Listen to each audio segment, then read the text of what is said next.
Imagine this for a moment. You are standing somewhere between silence and catastrophe. You hear the distant roar of a train. It is moving too fast. You cannot stop it. You cannot slow it down. You cannot run in front of it. All you can do is choose. And in your hands is a single decision that will decide who lives and who dies. 5 lives on one side, 1 life on the other. And the terrifying part is not the mathematics, it is the weight. Because in that moment, you are not solving a puzzle. You are exposing your soul. Most of us like to believe we are good people. We believe that if the moment ever came, we would do the right thing. We imagine ourselves as moral, rational, fair. But morality feels simple only when nothing is at stake. It feels pure when it is theoretical. It feels strong when it costs us nothing. But what happens when goodness demands a sacrifice? What happens when every option stains your hands? This is the trolley problem. And it is not just a philosophical thought experiment. It is a mirror. A quiet, ruthless mirror that reflects who we really are beneath our self-image. Let's slow down and walk into it together.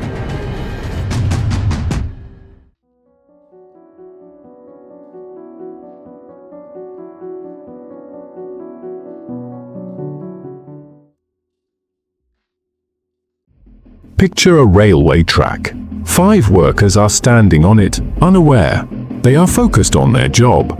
They cannot hear the train that is racing toward them. If nothing changes, they will die. You are standing near a lever. If you pull it, the train will switch to another track. But on that second track, there is 1 worker. If you do nothing, 5 die. If you pull the lever, 1 dies. What do you do? Most people say they would pull the lever. It seems obvious. 5 lives are more valuable than 1. The arithmetic feels clean. 5 is greater than 1. Save more lives. Reduce suffering. Maximize overall good. This line of thinking is called utilitarianism, the ethical theory that the most moral action is the one that produces the greatest good for the greatest number. It sounds reasonable. It sounds compassionate. It sounds logical. But notice something subtle here.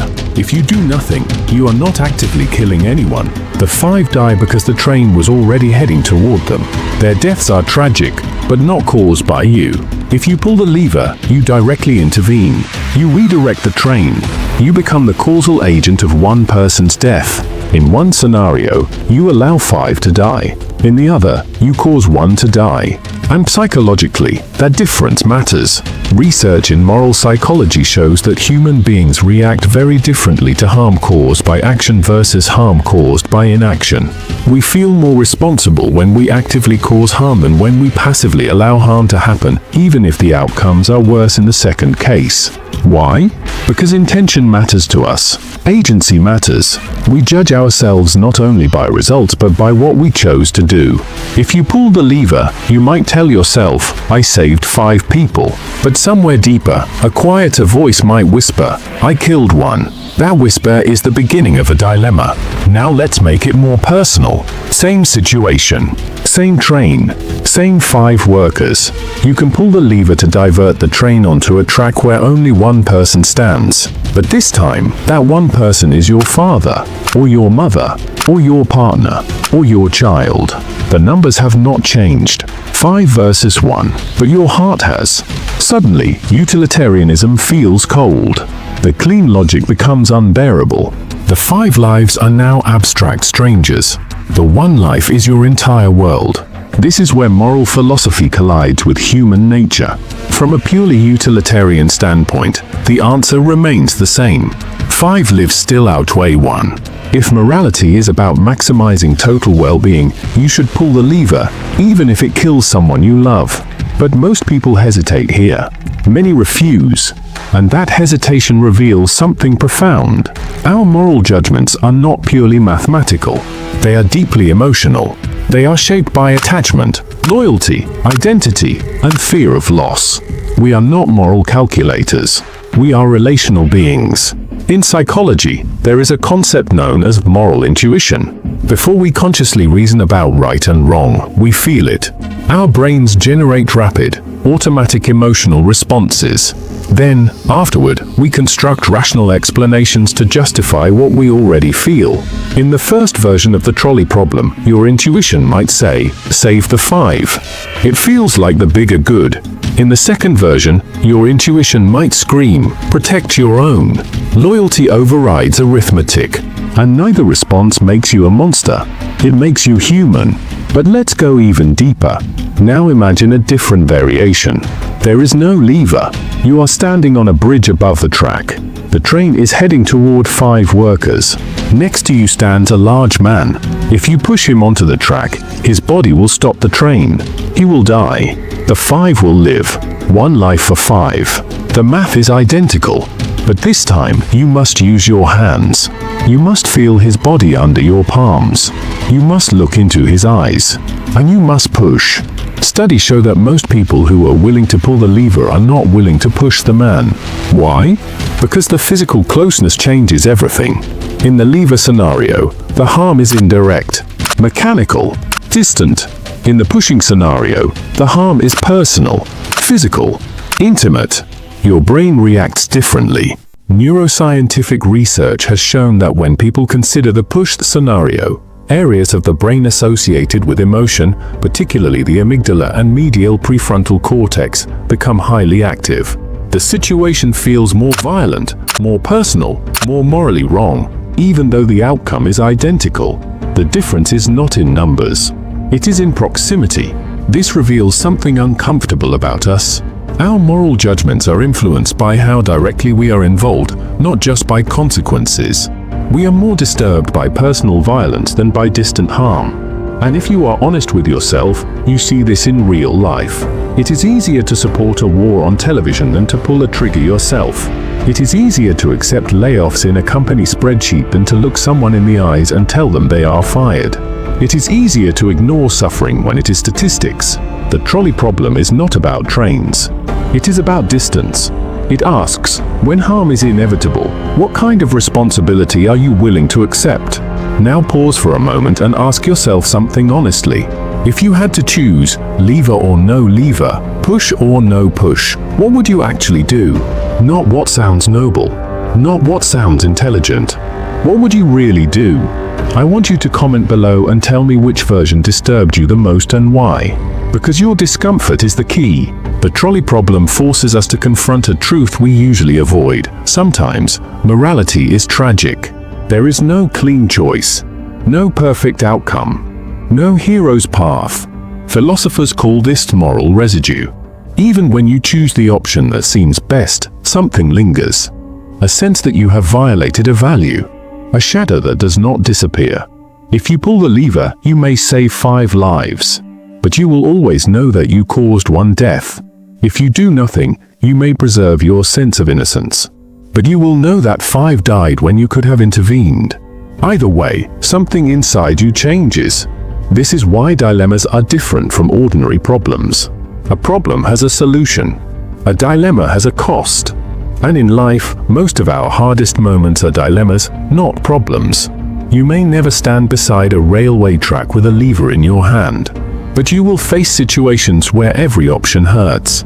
Choosing between career and family. Choosing between honesty and harmony. Choosing between loyalty to one person and fairness to another. Choosing between your own survival and someone else's need. These are everyday trolley problems. Consider a doctor in an emergency room with 1 ventilator and 2 patients. One is elderly with low survival chances. The other is young with high survival chances. Whoever does not get the ventilator will likely die. There is no train, no lever, but the moral weight is the same. Or imagine a manager in a failing company. If they fire one department, the rest of the company survives. If they do nothing, the entire company collapses and everyone loses their job. One group suffers to save many. Again, the trolley. Even in personal relationships, the pattern appears. Sometimes you must hurt someone with truth to prevent greater harm later. Sometimes protecting one person means disappointing many others. We like to believe morality is about clear lines, good versus evil, right versus wrong. But the trolley problem reveals that sometimes it is about choosing which value to betray. Do you betray the value of not killing? Or do you betray the value of saving as many lives as possible? Do you betray loyalty? Or do you betray fairness? Moral philosophy offers different frameworks. Utilitarianism says, maximize overall well-being. Deontological ethics, associated with Immanuel Kant, says some actions are inherently wrong, regardless of consequences. From this perspective, intentionally killing an innocent person is morally impermissible, even if it saves 5. Virtue ethics asks a different question. What would a good person, someone of strong character, do in this situation? Each framework gives a different answer. None eliminate the discomfort. And perhaps the discomfort is the point. The trolley problem strips away the illusion that morality is always clean. It shows that ethics is not just about rules. It is about conflict. It is about trade-offs. It is about the painful reality that values can collide. And here is something even deeper. Your answer may change depending on your situation. If you are young and idealistic, you might prioritize fairness. If you are a parent, you might prioritize protection of your own. If you have experienced loss, you might become more sensitive to sacrifice. Situations shape decisions. This does not mean morality is meaningless. It means morality lives inside context. We often judge others quickly. How could they do that? How could they choose that option? But we rarely know the full track they were standing on. We rarely know the lever they were holding, the speed of the train, the weight in their chest. When you understand the trolley problem deeply, you become slower to judge. Because you realize that under certain pressures, anyone can be forced into a tragic choice. And that includes you. So what is the real lesson here? It is not about finding the perfect answer. There may not be one. It is about understanding that morality is not a performance. It is not about appearing good in hypothetical scenarios. It is about recognizing the complexity of being human. It is about accepting that sometimes, no matter what you choose, you will carry responsibility. And that responsibility is what shapes your character. In the end, the trolley problem does not test your intelligence. It tests your honesty. Are you willing to admit that your morality has limits? Are you willing to see that your choices are influenced by emotion, proximity, and personal attachment? Are you willing to accept that sometimes being human means living with moral imperfection? The train will always come in some form. Life will put you in positions where you cannot save everyone, where you cannot stay completely clean, where you must choose which value to protect and which to sacrifice. And when that moment comes, the goal is not to become a perfect moral machine. The goal is to choose consciously, to understand why you are choosing, to accept the weight of that choice, and to grow from it. Because at the beginning, I told you this is about more than numbers. It is about who you become when faced with impossible decisions. If this conversation shook something inside you, if it made you question your own moral certainty, then you are exactly where you need to be. Discomfort is the beginning of wisdom.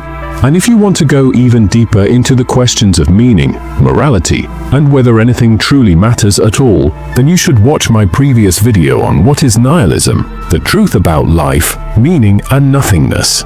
Because once you understand the trolley problem, the next question naturally becomes, if meaning itself is uncertain, then what are we really protecting when we make these choices? Until then, remember this. It is all about a choice, and the person you become after making it.